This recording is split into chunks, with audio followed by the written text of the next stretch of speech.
So చాలామందికి చాలా రకాల కన్ఫ్యూషన్స్ ఉన్నాయి కోవిడ్ ట్రీట్మెంట్ మేనేజ్మెంట్లో. సో వ్యాక్సినేషన్ గురించి కొంతమందికి డౌట్స్ ఉన్నాయి. సో ఈ స్టెరాయిడ్స్ రోల్ గురించి కొంత డౌట్ ఉన్నాయి. అసలు ఏంటి ఏంటి సో రకరకాల డౌట్లు. సో ఎన్ని డౌట్స్ క్లారిఫై చేసామనుకున్నా కూడా ఇంకా కొన్ని డౌట్స్ వస్తూనే ఉన్నాయన్నమాట. సో అట్లానే డే 1 నుంచి స్టెరాయిడ్ ఇవ్వండి అనే కాన్సెప్ట్ని నేను లాస్ట్ టైం ప్రమోట్ చేయలేదు. అట్లానే ఈసారి అయితే మరీ ముఖ్యంగా ఇవ్వకూడదని చెప్పి April 25న central government, ICMR, state government అందరికీ కూడా నా రిప్రజెంటేషన్ పంపించడం జరిగింది. సో ఫస్ట్ డోస్ కోవిషీల్డ్ ఎంచుకున్నాం. So if a person to Covishield now can he take Covaxin after a year. So ఆ ఇయర్ వరకు ఆగటం ఎందుకండి? సో తీసుకోండి, ఒక 3 నెలలు ఆగి మీకు అవైలబిలిటీ ఉంటే. మన ఇండియాలో అయితే అట్లా ఇవ్వరు. సో మీరు ఫస్ట్ టైం కనుక మీరు ప్రాపర్గా రిజిస్ట్రేషన్ చేసుకుని వేస్తాయి. సో ఇది మల్టిపుల్ అంటే డిఫరెంట్ అరబ్ కంట్రీస్ ఏదో కొన్ని కంట్రీస్లో ట్రై చేస్తున్నారు ఆల్రెడీ. సో ఇక్కడ ఒక్కొక్క వ్యాక్సిన్ ఒక్కొక్క స్ట్రెయిన్కి రెసిస్ట్ బాగా చూపిస్తుంది కాబట్టి మల్టిపుల్ వ్యాక్సినేషన్స్ ఇది తీసుకోవటం అనేది అంటే ఒకసారి కోవాక్సిన్, ఒకసారి కోవిషీల్డ్, ఇంకా వీలుంటే ఇంకా సో ఇవన్నీ కూడా తీసుకోవాలా అనే దాని మీద ఒక ట్రయల్ జరుగుతూ ఉంది. సో నేనేం నమ్ముతానంటే ఇలా మల్టిపుల్ స్ట్రెయిన్స్ వస్తున్న కొద్దీ ఒక అప్డేటెడ్ వ్యాక్సిన్స్ వస్తూ ఉంటాయి. సో ఎవ్రీ ఇయర్ మేము అప్డేటెడ్ ఫ్లూ వ్యాక్సిన్ వేయించుకుంటాం మోస్ట్లీ మేము పల్మనాలజిస్ట్ లేకపోతే డాక్టర్స్ కమ్యూనిటీలో. సో చాలామంది సో అలా ఒక అప్డేటెడ్ కరోనా వైరస్ని కూడా మనం వేసుకోవాల్సిన అవసరం ఆస్కారం ఉండింది. సో ఎప్పటికప్పుడు ఇప్పుడు ఫర్ సపోజ్ ఇప్పుడు డెల్టా వచ్చింది, తర్వాత డెల్టా ప్లస్ వచ్చింది, లేకపోతే ఇంకేదైనా వేరియంట్ వచ్చింది. సో ఈ వేరియంట్స్ ప్రస్తుతం మన వ్యాక్సిన్ కవరప్ చేయకపోతే ఆ నెక్స్ట్ వచ్చే బ్యాచ్లో దీన్ని కూడా కవరప్ చేస్తారనమాట. సో అట్లా అప్డేటెడ్ వ్యాక్సిన్స్ మనం ఎంచుకుంటా ఉండే అవకాశం రావచ్చు. సో డెఫినెట్లీ నేనైతే కనుక ఇప్పుడు గవర్నమెంట్ లేకపోతే వీళ్ళ బిజినెస్ పరంగా వీళ్ళు చెప్తుంది ఏంటంటే సో ఒక్కసారి ఏం వేసుకుంటే అదే వేసుకోవాలని. బట్ నేనైతే అట్లా అనుకోను. సో వ్యాక్సిన్ వేసుకుంటే క్లాటింగ్ టెండెన్సీ వస్తుందా అని చెప్పి చాలా మంది అడుగుతున్నారు. So they are certain studies that suggested clotting post Covishield. So అది అందరికీ కాదు, చాలా అంటే చాలా తక్కువ మందికి. సో అందువల్ల కొన్ని కంట్రీస్ ఏవైతే యంగ్ పీపుల్లో కోవిషీల్డ్ని వీళ్ళు బ్యాన్ చేయడం జరిగింది. సో బట్ ఎనీవేస్ దాని అడ్వాంటేజ్ డిసడ్వాంటేజ్ కంపేర్ చేసుకుంటే సో చాలా రేర్ కాంప్లికేషన్గా జరుగుతున్నది కాబట్టి, సో అది కూడా లైఫ్ థ్రెటనింగ్ అనేది చాలా అంటే చాలా తక్కువ మంది జరుగుతున్నది కాబట్టి, సో ఎక్కడో ఒక 1 lakhలో ఒకళ్ళకో అట్లా అంతకన్నా కూడా తక్కువగా జరుగుతున్నది కాబట్టి, సో వీ కాంట్ దానివల్ల ఉన్న అడ్వాంటేజ్ ఎక్కువ కాబట్టి we can't say that okay ఇది క్లాట్ టెండెన్సీ ఉందా, 1,00,000లో ఒకళ్ళకి వస్తుంది అందుకని ఇది ఆపేయండి అని చెప్పలేం. We should go with vaccination తప్పకుండా. సో మీకు అందుబాటులో ఉంటే కోవాక్సిన్ ఎంచుకోండి, అంత భయం ఉంటే. సో థర్డ్ వేవ్ చెప్పాను ఇందాక ఆల్రెడీ. సో థర్డ్ వేవ్ ఖచ్చితంగా వచ్చేదానికైతే ఆస్కారం కనిపిస్తుంది. సో అసలు సెంట్రల్ గవర్నమెంట్ సెకండ్ వేవ్ గురించి ఈ సమంతా కూడా హింట్ ఇవ్వలేదు. ఇవ్వకపోయినా కూడా సెకండ్ వేవ్ వచ్చింది. మైట్ బి అప్పుడు వాళ్ళు ఎలక్షన్ రద్దీలో ఉండి పట్టించుకోలేదా, లేకపోతే కావాలని చెప్పి ప్రజల్ని అలర్ట్ చేయలేదా ఒక ఫీల్ గుడ్ ఎన్విరాన్మెంట్ ఇవ్వడానికి అనేది అర్థం కాదు. బట్ ఇప్పుడైతే చాలా క్లియర్ హింట్స్ ఇస్తున్నారు థర్డ్ వేవ్ వస్తుంది అని చెప్పి. సో చాలా అంటే చాలా క్లియర్గా హింట్స్ ఇస్తున్నారు. So it may hit by September, October. So మహారాష్ట్రలో మనకి ఎట్లా తెలుస్తుంది అంటే మహారాష్ట్రలో మళ్ళీ ఏదో ఒక స్టేట్లో మొదలైన దాన్ని బట్టి ఆ తర్వాత ఒక 2 monthsకో 1.5 monthకి మనం ఆ పీక్ని మనం ఇక్కడ చేసుకోవచ్చు. అయితే ఇప్పుడు మనం థర్డ్ వేవ్ వస్తుందా అనే దానికన్నా కూడా థర్డ్ వేవ్ రాకుండా ఏం చేయాలనే దాని మీద ఫోకస్ చేయాలి. So state borders, international borders close చేసుకుని సో ఇక్కడంతా కూడా ప్రిపేర్డ్గా ఉండాలన్నట్టు. విలేజ్ లెవెల్లో మనం కోవిడ్ని మేనేజ్ చేసుకోవడానికి డ్రగ్స్తో మనం ప్రిపేర్ అయి ఉండాలి. సో ఎవరికన్నా సో టెస్టింగ్ కూడా అట్ విలేజ్ లెవెల్లో చేసుకునేలాగా, లేకపోతే ప్రివెంటివ్ మెడికేషన్ వేసుకునేలాగా. అసలు ఎవరైతే హై రిస్క్ గ్రూప్ ఉన్నారో సూపర్ స్ప్రెడర్స్ అంటారనమాట. లైక్ ఒకరికి వస్తే వాళ్ళు ఎక్కువ మందికి స్ప్రెడ్ చేసేదానికి ఛాన్స్ ఎక్కువ ఉంటుంది. సో వాళ్ళందరికీ కూడా వ్యాక్సినేషన్ అనేది ప్రియారిటీగా వేస్తే ఆ ట్రాన్స్మిషన్ చైన్ అనేది బ్రేక్ అయిపోతుంది. That's been what I'm been saying from the month of February. So vaccination start అయిన నెల రోజుల ముందు నుంచి చెప్తున్నాను. ఇప్పటికి 4 నెలలు అయిపోయింది. అయితే ఇప్పటికి మనకు vaccination only complete 2 doses of vaccination పూర్తయింది. కేవలం నిన్న మొన్న రిపోర్ట్స్ ప్రకారం అయితే 3.5 crores ఆఫ్ ఇండియన్స్కే. So it's a long way to go with vaccination. So online consultation ఉందా అని అడుగుతున్నారు. సో ఇప్పటికైతే అంత ప్లాన్డ్గా పేమెంట్ ఇట్లంతా ఆర్గనైజర్గా అయితే చేయట్లేదు. బట్ ఎస్ చాలామందికి నేను నా రెజిమెన్ అంతా కూడా ఆన్లైన్లో పంపించేస్తూ ఉంటాను. సో ఆబ్వియస్గా ఏమి ఇన్వెస్టిగేషన్స్ చేయించుకోవాలి అదంతా కూడా నా రెజిమెన్లో అట్లా క్లియర్గా మెన్షన్ చేసి ఉంటుంది కాబట్టి mostly they will follow it by themselves. మొన్న ఒక పర్సన్ వచ్చి కలిశాడు అతను. సో ఏంటమ్మా సమస్య అంటే, నథింగ్ సార్, మిమ్మల్ని చూస్తానికి వచ్చాను, మీ రెజిమెన్ని నెట్లో పెట్టిన రెజిమెన్ మేము ఇంట్లో 36 మెంబర్స్ వాడారంట వాళ్ళు, 36 మెంబర్స్.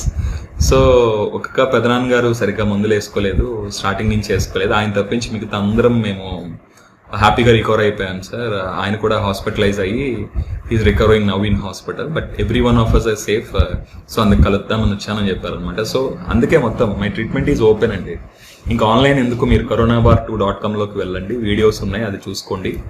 ఆ తర్వాత ఇంకా వేరే ప్రాబ్లమ్స్ ఉంటే మీరు ఇక్కడికి రావడానికి ట్రై చేయండి.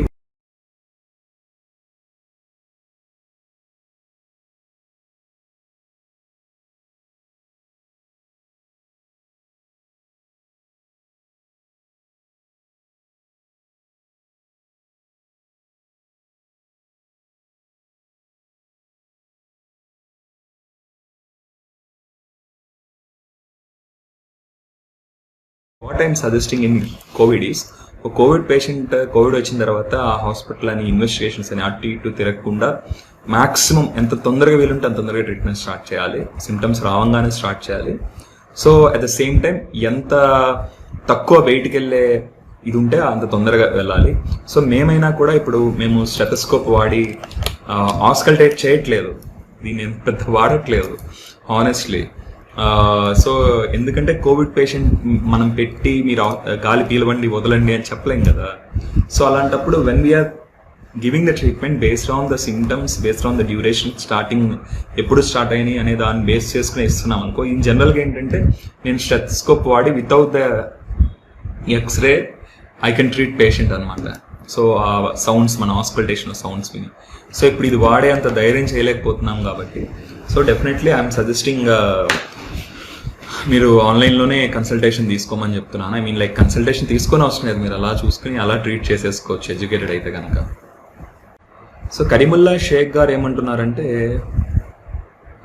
మల్లిక్ సార్ ప్రోటోకాల్ గురించి నన్ను ఫ్యాక్ట్స్ ఎక్స్ప్లెయిన్ చేయమంటున్నారు. సో ఇంచుమించుగా నేను ఎవరు చెప్పిన దాంట్లో కూడా when we're trying to do something for the public, obviously నేనోటి అది కరెక్ట్ అన్నది నేనోటి ఇంకొకటి చెప్పరనమాట. సో ప్రతి వాళ్ళు చెప్పే దాంట్లో మంచి చెడు రెండు ఉంటాయి. సో ఇక్కడ విషయం ఏంటంటే మల్లిక్ గారి ప్రోటోకాల్లో మరి నేను చూసిందైతే ఇవి న్యాచురల్ డైటరీగా వాళ్ళు ఏం చెప్తున్నారు. సో నేను ఫస్ట్ నుంచి చెప్తాను, ఫుడ్ ఈజ్ మెడిసిన్ అని చెప్తాను. పాత రోజుల్లో ఫుడ్ బేస్ చేసుకునే చాలా మెడిసిన్ వరకు క్యూర్ చేసి వేరే హెర్బల్గా కొన్ని మెడికేషన్స్తో క్యూర్ చేశారు కదా. సో అందువల్ల I don't oppose any food supplements. Yes, ఇది ఓ రోజు కాదు కానీ ప్లెయిన్ బ్రామ్హెక్సిన్ అయితే మీరు ఈ నెల మరీ విపరీతమైన ఇది ఉందండి. సో బయట బాగా వైరస్ ఇంటెన్సిటీ ఉంది కాబట్టి ఈ నెల వాడుకోండి బ్రామ్హెక్సిన్. సో అది మ్యూకోలైటిక్ బ్రాంకోడైల్ ఇది కదా, సో మరీ అంతకాలము వాడాల్సిన అవసరం లేదు. సో బ్రామ్హెక్సిన్ సిరప్ని కిడ్స్ కూడా యూజ్ చేయొచ్చు. సో జనరల్గా మన కాంబినేషన్ లేకుండా ప్లెయిన్ బ్రామ్హెక్సిన్ దొరకట్లేదు. కిడ్స్కి అయితే కనుక వాళ్ళ వెయిట్ని బట్టి ఇప్పుడు పెద్దవాళ్ళకి 4 mg అని అనుకుంటే 60 kgsకి, సో అదే 90 ఉన్న వాళ్ళు ఇంకా ఎక్కువ తీసుకోండి, కొద్దిగా 7.5 or 10 ml తీసుకోండి. సో చిన్న పిల్లలకి వాళ్ళ వెయిట్ బేస్డ్గా అట్లా ఇవ్వండి. సో అదే మరీ 10-15 కిలోలు ఉన్న వాళ్ళైతే 1 ml ఇవ్వండి, సరిపోతుంది. సో కోవిడ్ పేషెంట్స్ బుడాకాట్ ఇన్హేలర్ వాడచ్చా అంటే అందులో గ్రౌండ్ గ్లాసింగ్ ఒపాసిటీ ఉంటే కనుక, అంటే ఆ ప్యాటర్న్ గ్రౌండ్ గ్లాసింగ్ ప్యాటర్న్ ఉంటే కనుక మీరు బుడాకాట్ లేకపోతే ఇన్హేల్డ్ స్టెరాయిడ్ వాడుకోవచ్చు. అది లేనప్పుడైతే వాడాల్సిన అవసరం లేదండి. ఎందుకంటే ఇక్కడ నిమోనియా ప్యాటర్న్ ఉంటే మనం స్టెరాయిడ్ అనే దాన్ని అసలు వాడకపోవటమో తక్కువ వాడటమో చేసుకోవాలి. నిమోనైటిస్ అంటాం అనమాట, inflammation. If inflammation is predominant, steroid is a main role of treatment అనమాట. లాస్ట్ టైం ఇన్ఫ్లమేషన్ అనేది ప్రిడామినెంట్గా ఉంది, ఈసారి మిక్స్డ్గా ఉంటుంది. సో నేను కొంతమందికి స్టెరాయిడ్ ఇస్తాను, కొంతమందికి స్టెరాయిడ్ ఇవ్వను. Everything depends. ఎందుకంటే as we're expertise in this, so మనం అదే ఏది అవసరమో దాన్ని బట్టి వాడతాం అనమాట. So and you do remember one thing, నేను ఎప్పుడు నా ఓన్ గైడ్ లైన్స్ తయారు చేసుకుని దాన్ని రిలీజ్ చేశాను, కానీ వీళ్ళ గైడ్ లైన్స్ నమ్ముకుంటే నేను ఎప్పుడో వాడి బాగా పనిచేస్తుందని నా సంవత్సరం క్రితం చెప్పిన డ్రగ్ని ఇప్పుడు వీళ్ళు చెప్తున్నారు. So I just don't want to go with this. తప్పకుండానండి, హార్ట్ అండ్ లంగ్స్ ఇష్యూస్ ఉన్న వాళ్ళు ఖచ్చితంగా వ్యాక్సిన్ వేయించుకోవచ్చు. అసలు వాళ్ళు ఫస్ట్ వేయించుకోవాలి. హార్ట్ అండ్ లంగ్స్ ఇష్యూస్ ఉన్న వాళ్ళంటే వాళ్ళు హై రిస్క్ అనమాట. అది ఎందుకు ఎట్లా చేస్తున్నారో నాకు అర్థం కావట్లేదు, ఆ డౌట్ అసలు ఎందుకు తీసుకొస్తున్నారు.